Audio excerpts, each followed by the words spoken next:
Le double mystère de la Genèse. Deux humanités dans le récit biblique. Bienvenue dans Histoire biblique, où nous explorons les mystères anciens et les vérités cachées des textes sacrés. Depuis des millénaires, une certitude fondamentale a façonné notre compréhension des origines humaines. Adam fut le premier homme, créé directement par Dieu, Père de toute l'humanité. Cette histoire constitue la pierre angulaire de notre héritage spirituel, la création d'Adam, sa vie édénique, puis sa chute tragique. Ce récit est tellement ancré dans notre conscience collective que le remettre en question semble presque sacrilège. Pourtant, lorsque nous lisons attentivement les premiers chapitres de la Genèse, une anomalie fascinante émerge. Le texte ne présente pas une, mais deux versions distinctes de la création humaine. Entre ces deux récits se révèle une faille narrative qui intrigue théologiens et chercheurs depuis des siècles. Dans Genèse chapitre 1er, Dieu crée l'humanité, hommes et femmes simultanément, et leur ordonne de peupler la terre entière. Ce passage ne mentionne aucun jardin paradisiaque, aucun arbre interdit, aucun homme solitaire en attente d'une compagne. Il décrit simplement une humanité créée collectivement, bénie et mandatée pour se multiplier. Puis, dans Genèse chapitre 2, le récit change radicalement.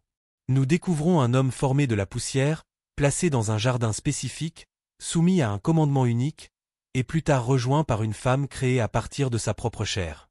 Deux récits, deux origines distinctes, peut-être deux humanités différentes. Si Adam était véritablement le premier et unique humain créé, pourquoi cette dualité narrative? Plus troublant encore, quelques chapitres plus loin, un détail révélateur bouleverse notre compréhension traditionnelle.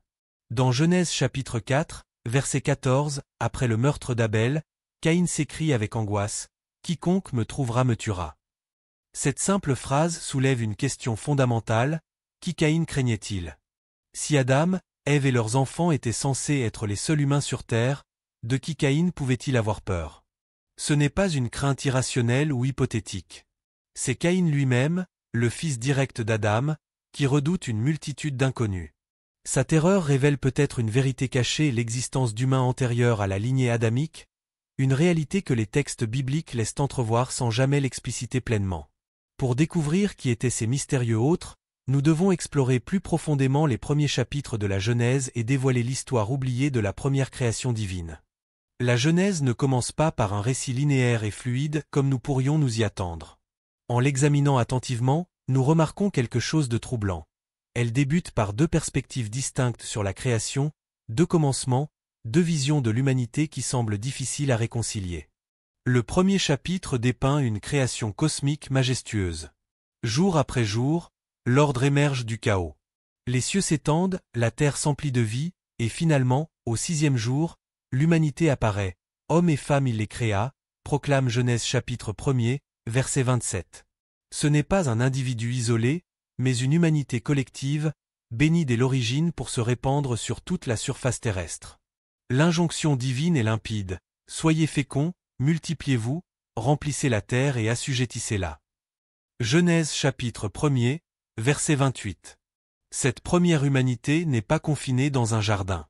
Elle reçoit la domination sur toute chose mère, cieux, créature, la terre entière et son domaine. Puis survient Genèse chapitre 2, et soudain le rythme narratif change.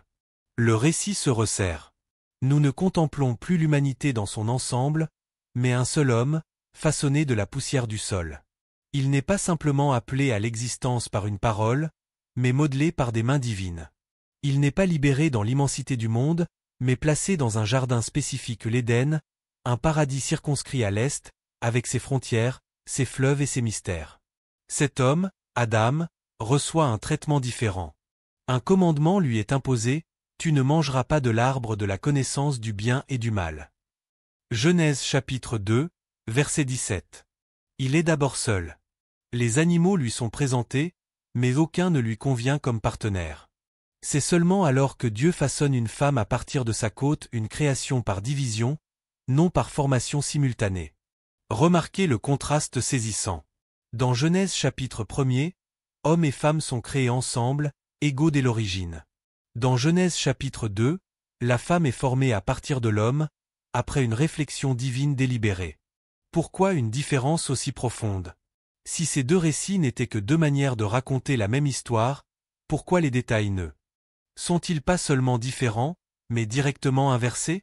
Dans le premier chapitre, l'humanité est créée après les animaux. Dans le second, Adam est formé avant même que les plantes et animaux n'existent. Dans le premier, l'humanité est bénie pour gouverner la terre entière. Dans le second, Adam est chargé de cultiver et garder un jardin singulier. Ces divergences ne sont pas de simples variations stylistiques. Elles suggèrent quelque chose de plus profond. Genèse chapitres 1 et 2 ne décrivent peut-être pas le même événement. Ils pourraient dévoiler deux actes de création distincts, la première création, celle d'une humanité générale mandatée pour peupler la terre, et la seconde création, celle d'Adam et de sa lignée, mise à part, placée sous une alliance spécifique et investie d'un dessein divin particulier. Adam n'était peut-être pas simplement un homme parmi d'autres. Il pourrait représenter un nouveau commencement, une renaissance sacrée. Et si Adam marque un recommencement, qu'est-il advenu de ceux qui l'ont précédé? La peur de Caïn suggère une réponse. La Genèse y fait allusion. Les traditions anciennes le murmurent plus explicitement. Avant de comprendre qui effrayait Caïn, avant de saisir qui construisit des villes alors que la famille d'Adam se comptait encore sur les doigts d'une main, nous devons d'abord comprendre qui étaient ces premiers humains. Car la Bible ne dit jamais qu'ils ont disparu. Elle détourne simplement son attention d'eux pour se concentrer sur l'homme choisi pour porter un souffle différent. Suivons maintenant les traces cachées, les indices laissés dans les premiers versets de la Genèse, pour découvrir cette première humanité oubliée par l'histoire sacrée. Lorsque nous retrouvons Caïn, il vient de commettre le premier meurtre de l'histoire humaine. Poussé par la rage, la jalousie, ou quelque chose de plus profond et ancestral, il s'est dressé contre son frère Abel et a répandu le sang sur la terre. Pourtant, ce qui suit n'est pas ce que nous attendrions. Genèse chapitre 4, versets 13 et 14, rapporte la supplique désespérée de Caïn, « Mon châtiment est trop lourd à porter.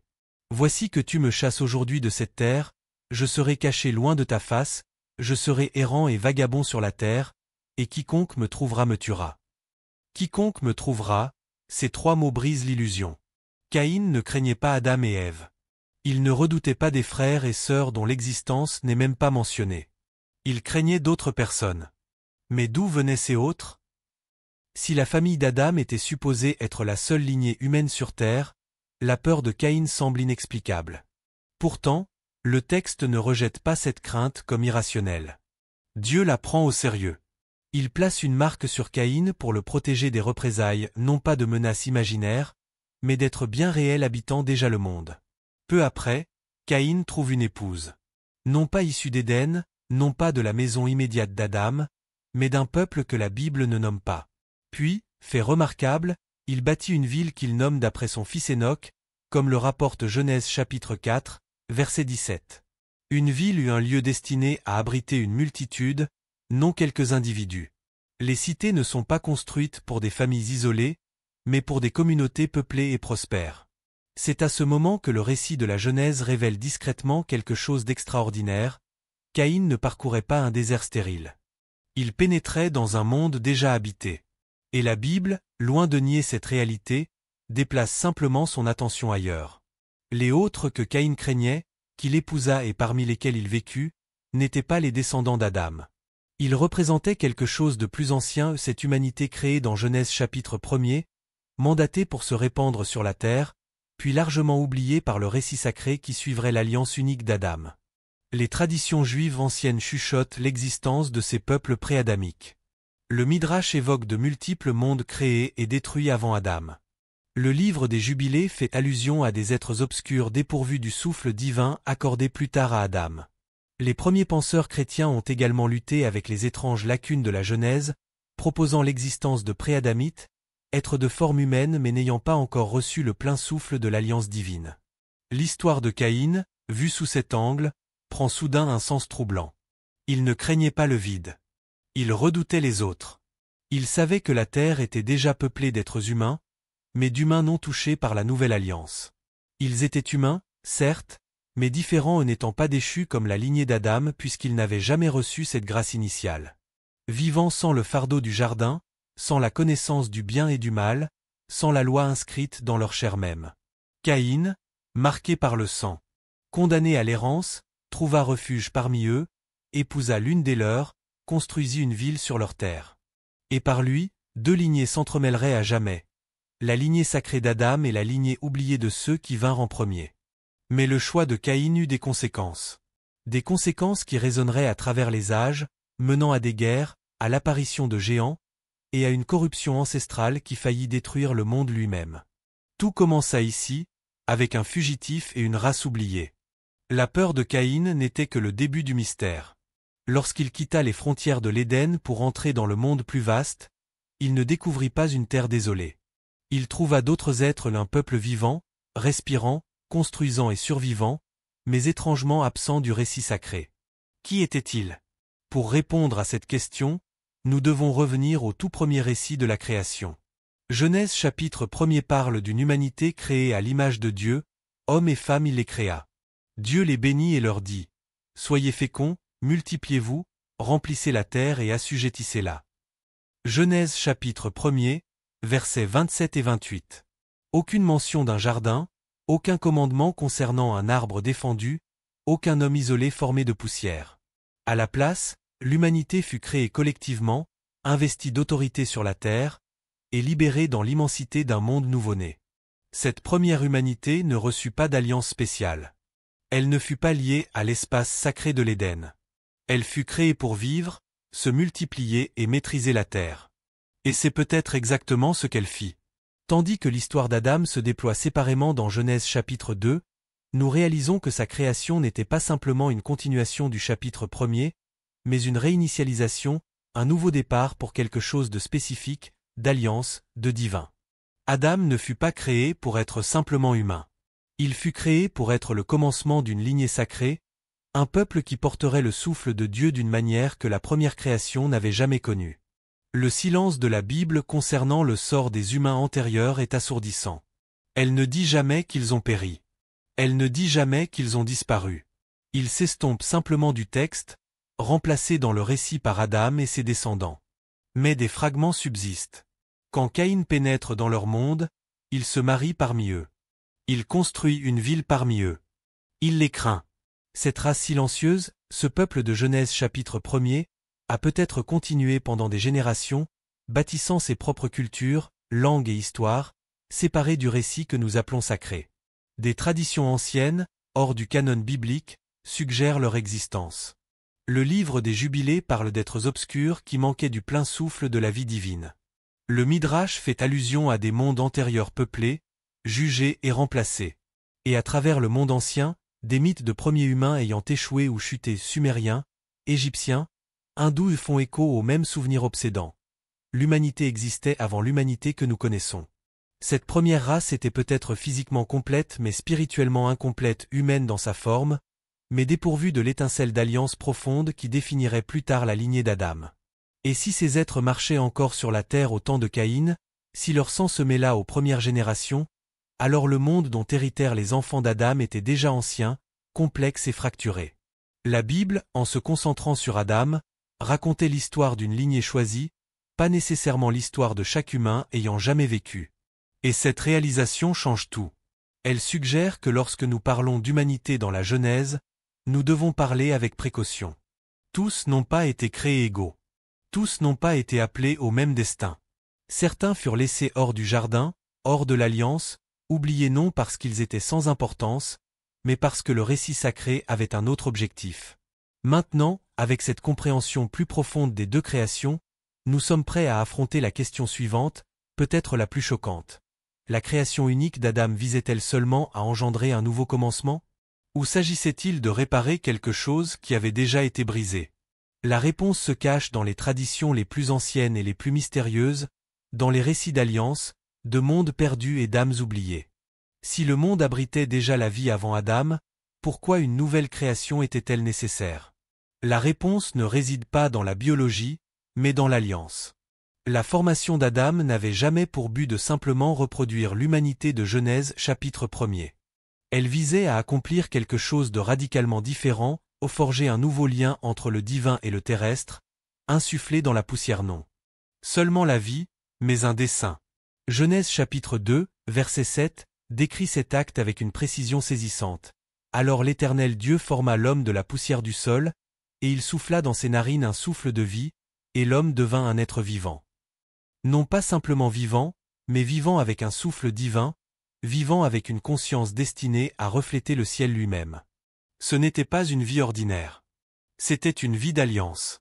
Et Adam, debout seul dans le jardin, n'était pas simplement le premier homme de chair, mais le premier homme d'esprit. Le livre des Jubilés décrit Adam comme unique, créé séparément des êtres antérieurs qui parcouraient la terre sans ce souffle sacré. Le Midrash parle de générations avant Adam, des générations qui manquaient de la profondeur spirituelle accordée à Adam. Même dans l'hébreu lui-même, le jeu de mots suggère des vérités plus profondes. Adam peut signifier l'humanité en général, mais à Adam, l'Adam désigne un individu singulier et mis à part. Pas simplement un parmi tant d'autres, mais celui par qui un plan divin se déploierait. Ce changement n'est pas seulement théologique, il est cosmique. Adam fut choisi pour relier deux royaumes, la terre physique de poussière et de pierre, et les cieux invisibles d'esprit et de destinée. Les autres, la première race, vivaient. Ils se multipliaient. Ils façonnaient le monde primitif. Mais ils le faisaient sans le fardeau de l'alliance, sans la connaissance du bien et du mal, sans le souffle direct de Dieu agitant leurs âmes. La création d'Adam marqua une frontière entre ceux nés simplement de la terre et celui né pour porter l'empreinte du ciel. Cette distinction importe car elle reconfigure toute l'histoire de la rédemption. La Bible ne raconte pas l'histoire de chaque humain ayant jamais vécu. Elle raconte l'histoire de l'alliance, le fil sacré tissé à travers Adam, à travers ses descendants, et ultimement à travers le Christ, que le Nouveau Testament appelle le dernier Adam dans la première lettre aux Corinthiens, chapitre 15, verset 45. C'est pourquoi l'histoire de Caïn est si cruciale. Caïn franchit cette frontière. Il se maria dans la première race. Il construisit parmi eux. Ce faisant, il brouilla les lignes entre l'alliance et le naturel, l'appelé et le créé. Ce mélange aurait des conséquences bien au-delà de l'Éden, résonnant jusqu'à l'émergence de civilisations corrompues, le déluge, et les mystères qui hantent encore l'histoire ancienne. Mais au centre de tout se tient Adam. Non pas le premier homme dans la chair, mais le premier homme dans l'esprit. Un vaisseau du souffle divin.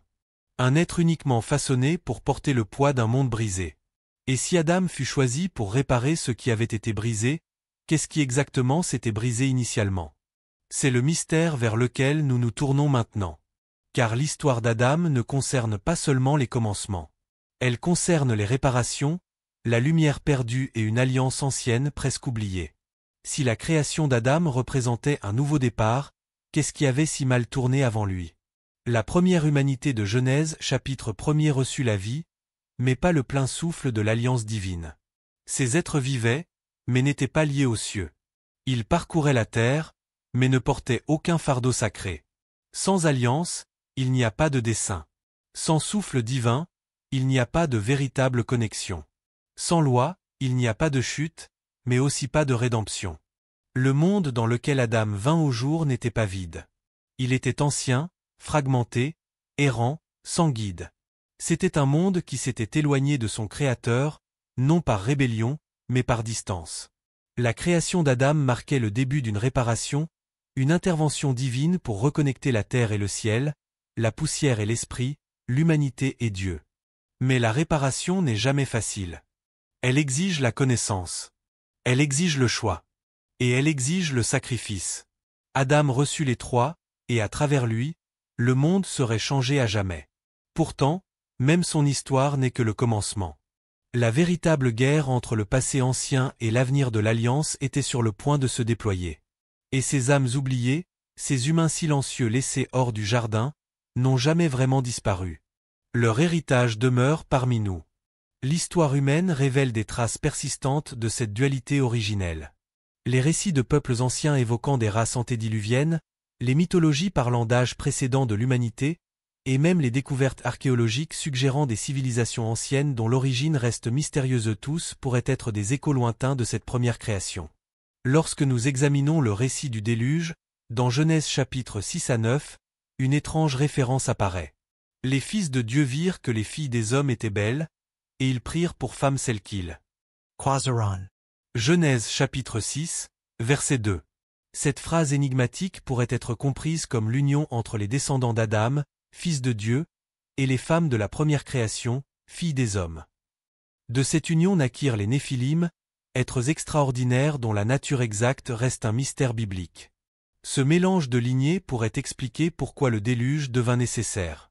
Non pas simplement comme punition du péché, mais comme purification cosmique, une tentative de préserver la lignée pure de l'Alliance face à une corruption généralisée. Noé, décrit comme juste et intègre parmi ses contemporains dans Genèse chapitre 6, verset 9, pourrait représenter non seulement un homme moralement bon, mais un descendant non mélangé de la lignée adamique. Après le déluge, le monde recommence avec la famille de Noé. Pourtant, la division persiste. La confusion des langues à Babel, l'appel d'Abraham, la formation d'Israël comme peuple mis à part, tous ces événements pourraient être compris comme des tentatives divines de maintenir une lignée pure au milieu d'un monde où les descendants des deux créations continuaient à se mêler. Cette perspective offre une nouvelle lecture de l'interdiction répétée dans la Torah concernant les mariages entre Israélites et peuples environnants. Au-delà des questions culturelles et religieuses, ces prohibitions pourraient viser à préserver la lignée adamique intacte, porteuse de la promesse et de l'alliance divine. L'histoire d'Adam n'était jamais simplement celle du premier homme. C'était celle d'un homme choisi, d'un vaisseau spécial pour un dessein transcendant. Avant lui, d'autres parcouraient la terre ombre de ce qui aurait pu être, écho d'un monde sans alliance. Cette compréhension transforme également notre lecture du Nouveau Testament. Lorsque Paul écrit que par un seul homme le péché est entré dans le monde dans l'Épître aux Romains chapitre 5, verset 12, il ne parle pas nécessairement du premier être humain biologique, mais du premier porteur de l'alliance divine, celui dont la chute affecta toute sa descendance. De même, quand le Christ est appelé le dernier Adam dans la première lettre aux Corinthiens chapitre 15, verset 45, cette désignation prend une nouvelle profondeur. Il n'est pas simplement le nouvel ancêtre biologique de l'humanité, mais le porteur final et parfait de l'alliance, celui qui accomplit ce qu'Adam était destiné à accomplir, la reconnexion complète entre l'humanité et Dieu. Cette interprétation des deux créations nous invite à réexaminer notre place dans cette histoire cosmique. Si nous sommes les descendants d'Adam, nous portons en nous non seulement son image physique, mais son héritage spirituel, la capacité de connaître Dieu intimement, la responsabilité de l'alliance et le potentiel de réconciliation. Certains théologiens modernes suggèrent que cette perspective pourrait même offrir un cadre pour comprendre des défis scientifiques contemporains.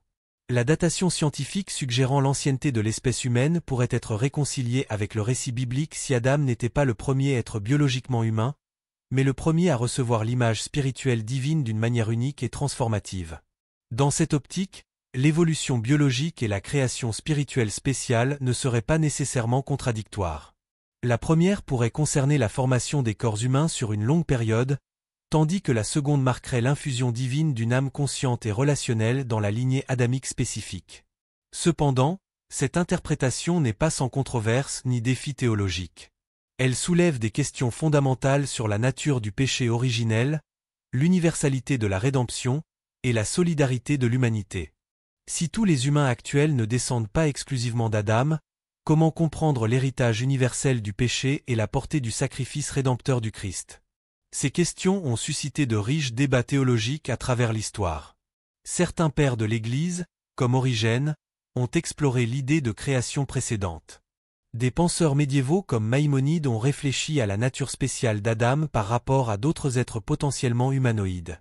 Plus récemment, des théologiens comme Henri Blocher ont proposé des interprétations nuancées qui préservent l'unicité d'Adam tout en reconnaissant la complexité du texte génésique. Quelle que soit notre position sur ces questions profondes, le texte biblique lui-même nous invite à une lecture attentive, respectueuse des tensions et des mystères qu'il contient. La dualité des récits de création n'est peut-être pas une erreur ou une simple répétition stylistique, mais une invitation délibérée à contempler la profondeur et la complexité de nos origines. L'histoire des deux créations nous rappelle que nous ne sommes pas simplement des produits de la poussière et du temps. Nous faisons partie d'un récit plus profond qui s'étend au-delà d'Éden, au-delà de la mémoire historique. La question n'est plus de savoir si Adam fut le premier être humain, mais si nous portons en nous le souffle qui fut placé en lui. Si vous ressentez l'appel de quelque chose d'ancien, de quelque chose d'oublié, peut-être étiez-vous destiné à vous en souvenir. Cette histoire biblique complexe nous invite à contempler notre place unique dans le cosmos créé de la terre, mais inspiré du ciel, porteur d'une double nature reflétant notre double origine. Le mystère des deux créations nous rappelle que la Bible n'est pas un simple manuel d'histoire ou de science, mais un texte profondément théologique qui nous invite à explorer les questions les plus fondamentales de notre existence. Qui sommes-nous? D'où venons-nous? Quelle est notre relation avec notre Créateur et avec le reste de la création? Cette lecture des premiers chapitres de la Genèse offre non pas des certitudes définitives, mais des possibilités fascinantes qui enrichissent notre compréhension du texte sacré. Elle nous encourage à aborder l'Écriture avec humilité, reconnaissant que sa sagesse dépasse souvent nos catégories et attentes modernes. Alors que nous terminons cette exploration des deux créations potentielles décrites dans la Genèse, je vous invite à considérer ces questions de réflexion. Si Adam n'était pas le premier être humain biologique mais le premier porteur d'une alliance divine spéciale, comment cela change-t-il votre compréhension de votre propre identité et héritage spirituel? Comment réconcilier cette interprétation avec d'autres passages bibliques qui semblent présenter Adam comme le père de toute l'humanité? Quelles implications cette lecture pourrait-elle avoir pour le dialogue entre foi et science concernant les origines humaines? Le récit de Caïn prend-il un sens différent si nous considérons qu'il interagissait avec une humanité pré-adamique déjà présente sur Terre? La notion des deux lignées qui se mélangent pourrait-elle offrir une perspective nouvelle sur l'histoire du déluge et d'autres récits bibliques de jugement et de purification? Ces questions n'ont pas de réponse simple, mais elles méritent notre réflexion attentive et notre discussion respectueuse. La richesse du texte biblique réside précisément dans sa capacité à générer une exploration continue, une quête de compréhension qui transcende les générations et les cultures. Je vous encourage à poursuivre cette exploration par vous-même. Relisez les premiers chapitres de la Genèse avec un regard neuf. Examinez les tensions et anomalies du texte non comme des problèmes à résoudre, mais comme des invitations à une compréhension plus profonde. Consultez des commentaires bibliques de différentes traditions et époques pour enrichir votre perspective. Merci sincèrement d'avoir partagé ce voyage d'exploration biblique avec nous aujourd'hui. Votre engagement avec ces textes anciens, votre curiosité et votre ouverture d'esprit sont précisément ce qui maintient la tradition biblique vivante et pertinente à travers les âges. Nous serions ravis de connaître votre point de vue personnel sur cette interprétation des deux créations dans la Genèse. Vos commentaires, questions et réflexions enrichissent notre communauté et nourrissent la conversation continue sur ces textes fondateurs. Si vous avez apprécié cette exploration et souhaitez continuer à découvrir des perspectives profondes sur les récits bibliques, n'hésitez pas à vous abonner à notre chaîne Histoire biblique. Dans nos prochains épisodes, nous explorerons d'autres mystères de l'Écriture avec la même attention aux détails et ouverture aux interprétations diverses. La Bible n'est pas seulement un livre d'histoire ou de règles, mais un texte vivant qui continue à nous interpeller, nous défier et nous transformer. Ensemble, continuons à explorer ces profondeurs inépuisables.